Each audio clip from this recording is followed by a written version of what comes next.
Chào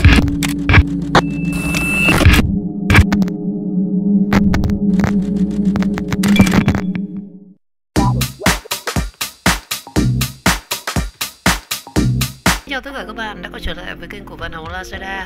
Và hôm nay thì mình sẽ làm một cái bài test chi tiết bên trong chiếc máy mài góc eTop mình mua ở trên Lazada. Ở trên Lazada thì mình thấy có clip test thử cái sản phẩm này và cắt gạch này, cắt sắt rất là tốt. Và cũng chính vì clip này nên mình đã quyết tâm mua thử chiếc máy này về để làm video kiểm nghiệm xem chất lượng thật sự của nó như thế nào.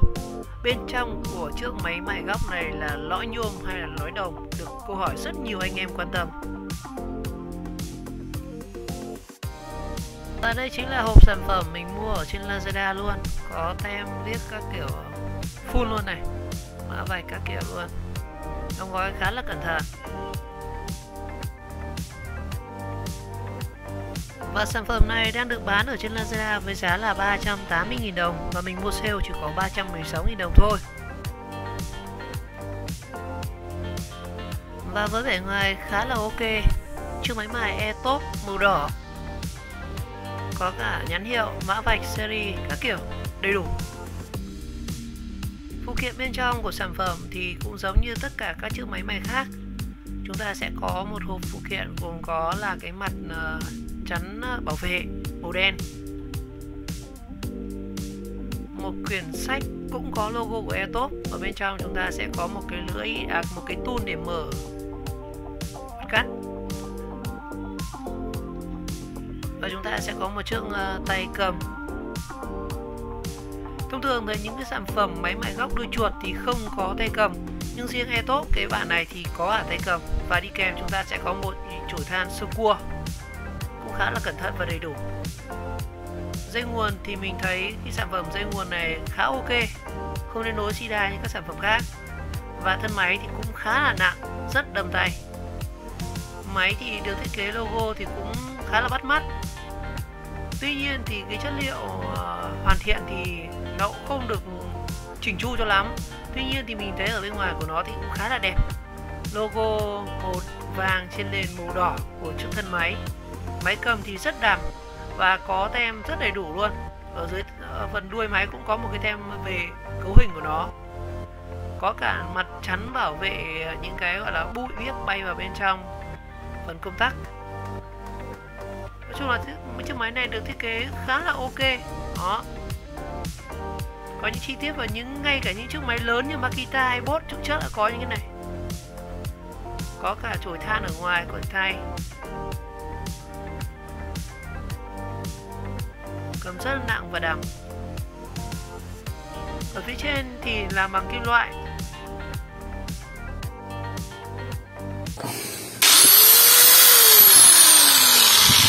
Nó khỏe đấy.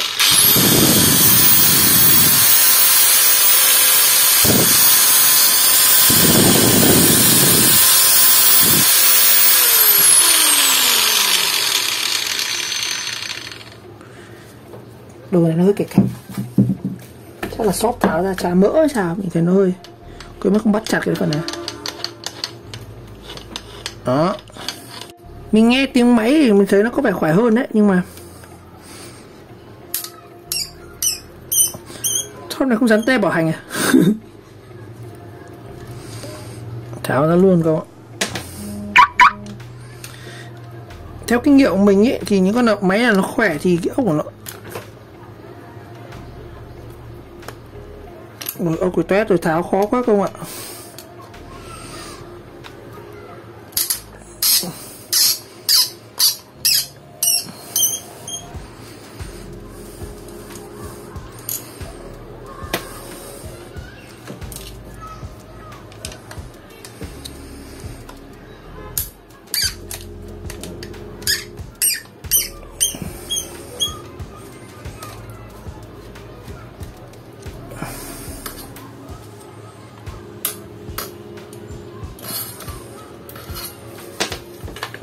Con nào ốc càng dài càng khỏe, nhưng con ốc này thì ngắn quá.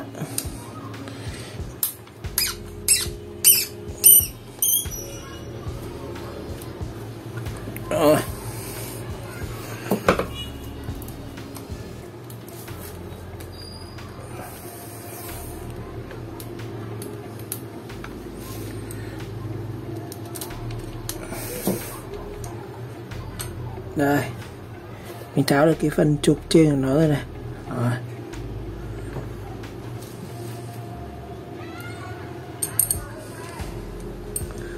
Máy thì chắc là chưa sử dụng đâu. Nếu mà máy sử dụng rồi cái phần trong này nó sẽ rất bẩn. Không rõ lắm thì ốc nó lại toét hết rồi.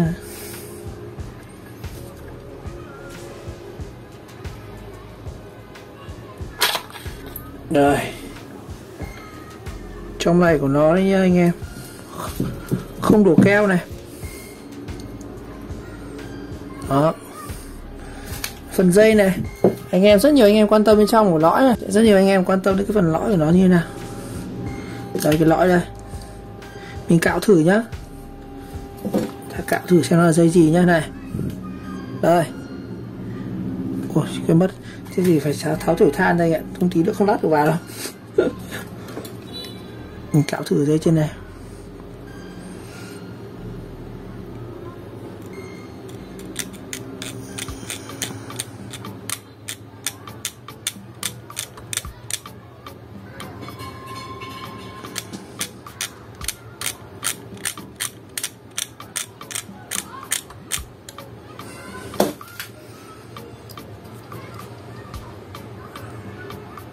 Đây, cái phần mình vừa cạo đây. Rồi sau khi mình cạo xong thì mình thấy nó xuất hiện một cái lớp màu trắng. Và đây chính là lớp dây nhôm anh em. Dây đồng mà khi chúng ta cạo ra thì chắc chắn nó không thể ra màu trắng nhẹ được.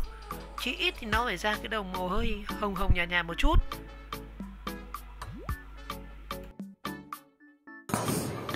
Cái máy này nặng lắm ấy. Dây đồng nhưng mà đồng kiểu nó pha thêm sao?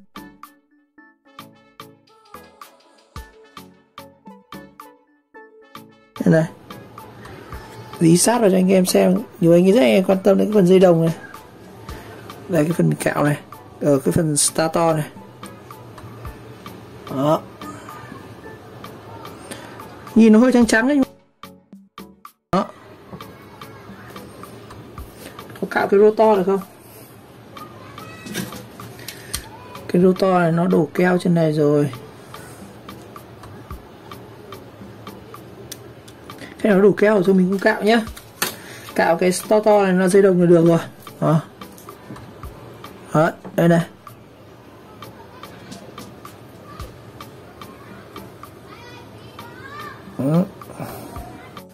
Rồi tiếp theo mình sẽ tháo cái phần bên dưới này. Đây là phần chổi than này.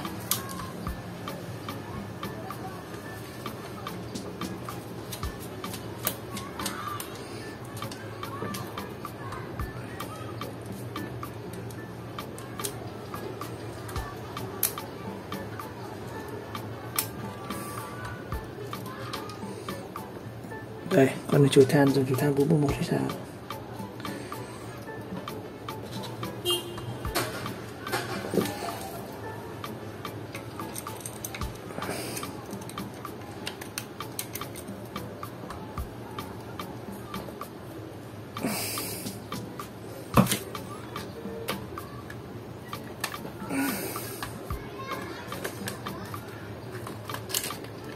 Đây. Đây là cái phần lõi của nó này. Lõi đấu vào công tắc cửa này.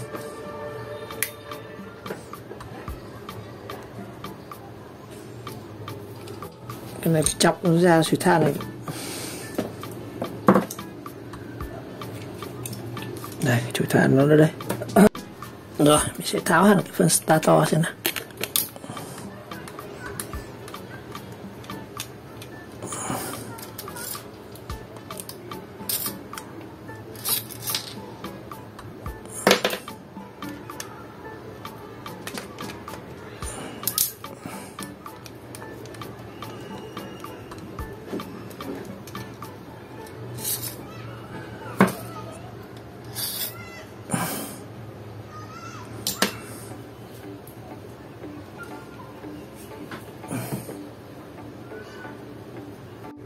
Đây, tôi lười tháo bên trong quá, tháo cái lần này thôi. Đây, cái phần công tắc của nó này. Cũng 250V 6A gì gì đấy. Đó.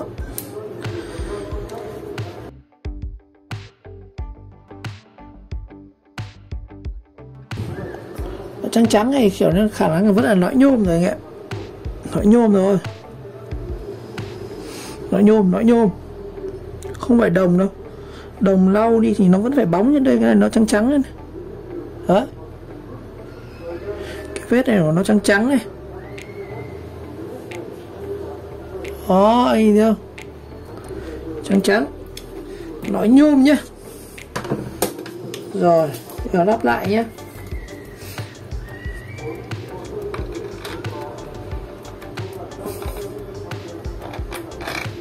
Vì thế cố tí mua con Makita. Rồi, tiếp theo mình sẽ lắp cái phần chổi than này vào.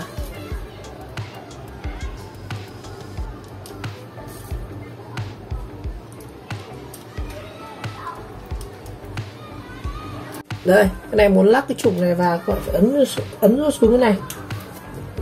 Ở trong này nó có cái một cái đệm cao su ấy, và nó sẽ khớp vào cái lõi bạc của cái rotor này. Muốn vào được thì phải ấn cái này anh ạ. Rồi, mình lắp lại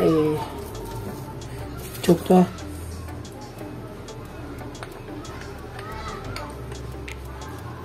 Rồi, con này khi lắp cái đầu của nó nhá, thì cái đầu này nó sẽ quay ra cái hướng một mặt này. Anh nghe ý này. Cái đầu này nó sẽ quay ra như này. Đó. Còn ba cạnh này thì nó sẽ quay ra đây. Một quay vào trong này. Đó. Nó có trục lắp của nó đây ạ. Ngoài lắp trường nào cũng ra. Rồi mình bắt lại nhé. Rồi mình lắp thử cái phụ kiện là cái tay cầm này nhá.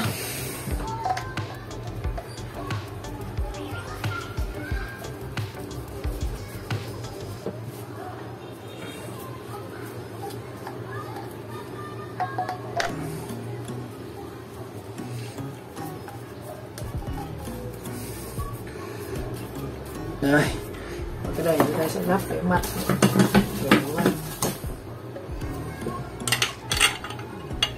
Đấy.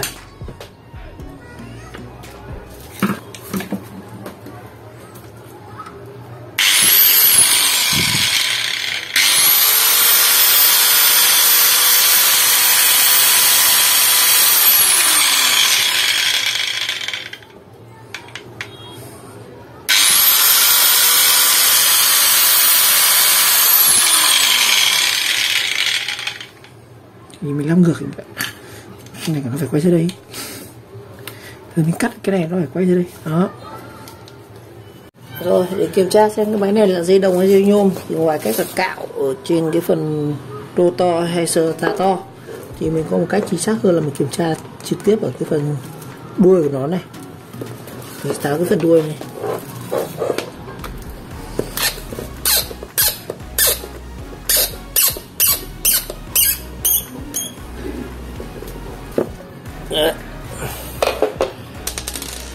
Đây. Bạn chú ý cái phần dây này, bỏ cái này ra. Nó sẽ có cái phần dây xanh từ lõi starter. Một nó sẽ đi vào công tắc, một nó sẽ nối với cái đường dây nguồn ở đây này, chính là cái đường này. Nó sẽ câu với một cái đường của dây nguồn thẳng vào đây, chính là cái này. Nó chạm vào nhau là dây xanh này. Thì các bạn hãy nhìn ở cái phần dây công tắc này, tại vì hai cái đường này chính là từ starter ra mà. Đây, nhìn kỹ cái màu sắc ở trên cái dây này. Đây, nếu mà dây đồng nó sẽ là màu vàng như này. Đó. Còn cái dây ở trên này là dây màu trắng. Như vậy có thể kết luận luôn cái máy này là loại dây nhôm anh ạ. Màu trắng này này. Đó, màu trắng à. Khẳng định luôn là cái máy này là lõi nhôm nha anh em. Đây là lõi nhôm.